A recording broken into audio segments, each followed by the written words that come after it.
Life math में आपका स्वागत है। टेंथ का फिजिक्स का क्वेश्चन है। टेंथ का फिजिक्स का क्वेश्चन है और चैप्टर नंबर फर्स्ट है। प्रकाश का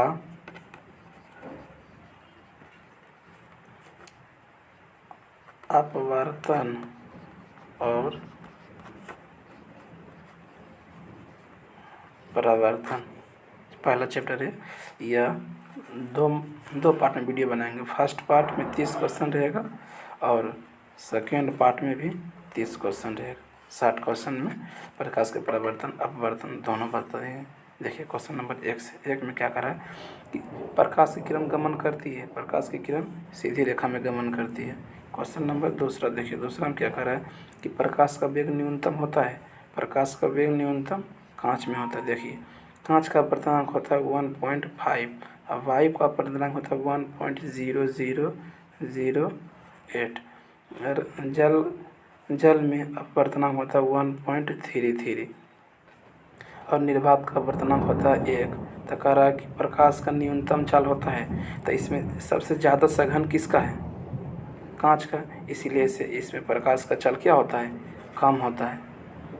क्वेश्चन नंबर तीसरा देखिए, तीसरा में क्या कह रहा है कि क्वेश्चन नंबर तीसरा देखिए, तीसरा में क्या कह रहा है कि मोटर गाड़ी चालक के सामने लगा रहता है। कौन सा दर्पण लगा रहता है?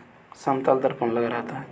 क्वेश्चन नंबर चौथा में देखिए, चौथा में क्या कह रहा है कि मोटर कार के हेडलाइट में किसका प्रयोग किया जाता है? जैसे गाड़ी के जो हेडलाइट बल्ब रहता है ना, उसमें किसका प्रयोग किया जाता है? उसमें अवतल दर्पण का प्रयोग किया जाता है। क्वेश्चन नंबर 5 में देखिए, 5 में क्या कह रहा है कि समतल दर्पण द्वारा बना प्रतिबिंब होता है।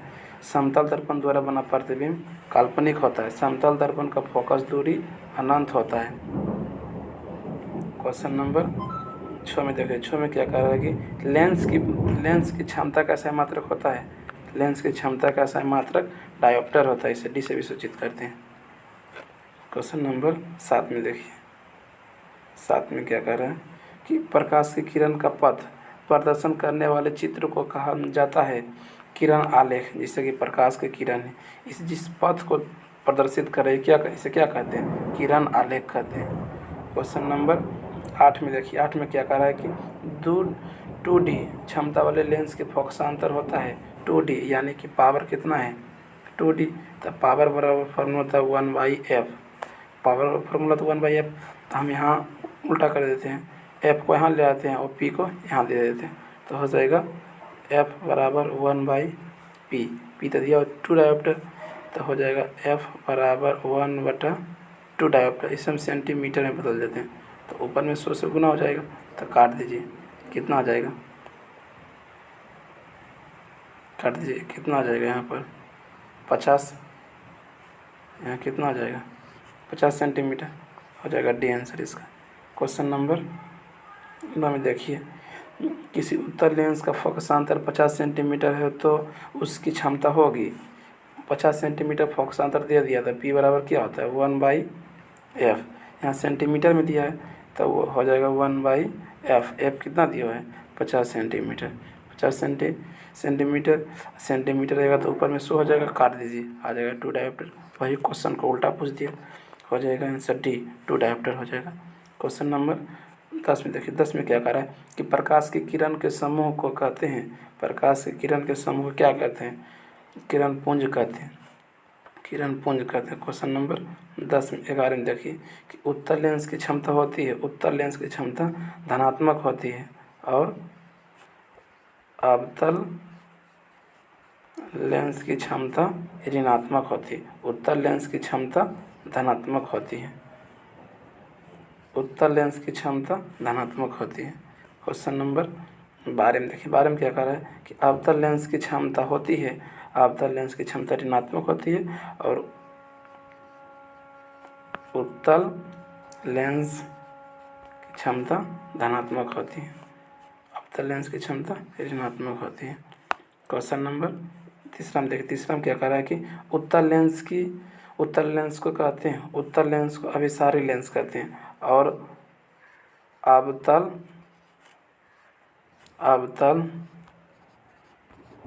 लेंस को अपसारी लेंस कहते हैं, उत्तल लेंस को अभिसारी लेंस कहते हैं और अवतल लेंस को अपसारी लेंस कहते हैं। क्वेश्चन नंबर 14 में देखिए कि अवतल लेंस को क्या कहते हैं, अवतल लेंस को अपसारी लेंस कहते हैं, उत्तल लेंस को अभिसारी लेंस कहते हैं।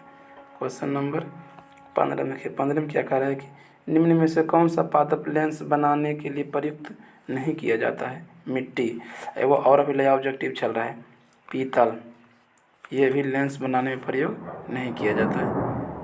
क्वेश्चन नंबर 16 में देखिए, किस दर्पण में हमेशा वस्तु से छोटा प्रतिबिंब प्राप्त होता है, उत्तल दर्पण में। क्वेश्चन नंबर 17 में देखिए, किस दर्पण से वस्तु का बड़ा प्रतिबिंब बनता है, अवतल दर्पण से बड़ा प्रतिबिंब बनता है। क्वेश्चन नंबर 18 में देखिए, प्रकाश के परावर्तन के कितने नियम होते हैं, प्रकाश के परावर्तन के 2 नियम होते हैं। अगर पूछ दे प्रकाश के अपवर्तन के कितने नियम होते हैं, उसका भी 2 होता है और प्रकाश के परावर्तन के भी 2 ही नियम होता है। क्वेश्चन नंबर 19 में देखिए, जब प्रकाश की किरण हवा से कांच में प्रवेश करती है तो वह मुड़ जाती है, जैसे कि मान लीजिए एक माध्यम में ये विरल है और ये सघन है। जब प्रकाश विरल से सघन की ओर आएगी तो अभिलंब की ओर झुक जाता है। विरल ये क्या कह रहा है कि हवा का अपवर्तन क्या होता है 1.0008 8 होता है, इधर लिख देते हैं 8। और सघन को क्या होता है, यहाँ कांच का अपवर्तनांक 1.5। जब कम घनत्व वाले से अधिक घनत्व वाले में आएंगे तो वह अभिलंब की ओर झुक जाएंगे। जिससे कि मान लीजिए आप दौड़ रहे हैं रोड पर, रोड पर दौड़ते दौड़ते अब चले आए हैं खेत के कादों में दौड़ने के लिए। तो रोड पर जब दौड़ रहे थे तो आपका स्पीड ज़्यादा था और जब खेत के आप कादों में चले आए तो आपका स्पीड कम हो गया। जब कम हो गया तो धीरे धीरे यही तो अभिलंब दर्शाया गया, इस अभिलंब की ओर झुकने लगा। हो गया। क्वेश्चन नंबर 20 में देखिए, 20 में क्या कर रहा है, 20 में फोटोग्राफिक कैमरा का अभिदृश्य होता है, फोटोग्राफिक कैमरा का अभिदृश्य कैसा होता है, उत्तल लेंस के जैसा होता है। क्वेश्चन नंबर 21 में देखिए, साइड मिरर के रूप में प्रयुक्त होता है, साइड मिरर के रूप में उत्तल दर्पण प्रयुक्त होता है, क्योंकि आगे बहुत बड़ा गाड़ी रहता है उसे सीधा करके छोटा में दिखा देता है, इसीलिए इसे साइड मिरर में प्रयुक्त होता है, ड्राइवर के जो बगल में होता है। क्वेश्चन नंबर 22 में देखिए कि एक अवतल दर्पण की फोकस दूरी, अवतल दर्पण की फोकस दूरी कितना है 10 सेंटीमीटर है, तो उसकी वक्रता त्रिज्या होगी अवतल दर्पण की फोकस दूरी 10 सेंटीमीटर तक। फॉर्मूला क्या होता है F = R/2। तो यहाँ फोकस दूरी 20 थी, 10 सेंटीमीटर थी, इसे 13 से गुना कर दीजिए क्या हो जाएगा 2F = R। तो F है 10, तो 10 × 2 तो कितना हो जाएगा 20 सेंटीमीटर, बी आंसर हो जाएगा इसका। क्वेश्चन नंबर 23 में देखिए कि निर्गत किरण एवं अभिलंब के बीच के कोण को कहते हैं निर्गत कोण कहते हैं। क्वेश्चन नंबर 24 में देखिए, सरल सूक्ष्मदर्शी में किसका प्रयोग होता है, सरल सूक्ष्मदर्शी में किसका प्रयोग होता है, तो उत्तल लेंस का। सरल सूक्ष्मदर्शी मतलब कि दूरबीन में किस लेंस का प्रयोग होता है, उत्तल लेंस का प्रयोग होता है। क्वेश्चन नंबर 25 में देखिए, किस लेंस के द्वारा सिर्फ काल्पनिक प्रतिबिंब बनता है, किस लेंस के द्वारा सिर्फ काल्पनिक प्रतिबिंब बनता है, उत्तल लेंस के द्वारा सिर्फ काल्पनिक प्रतिबिंब बनता है।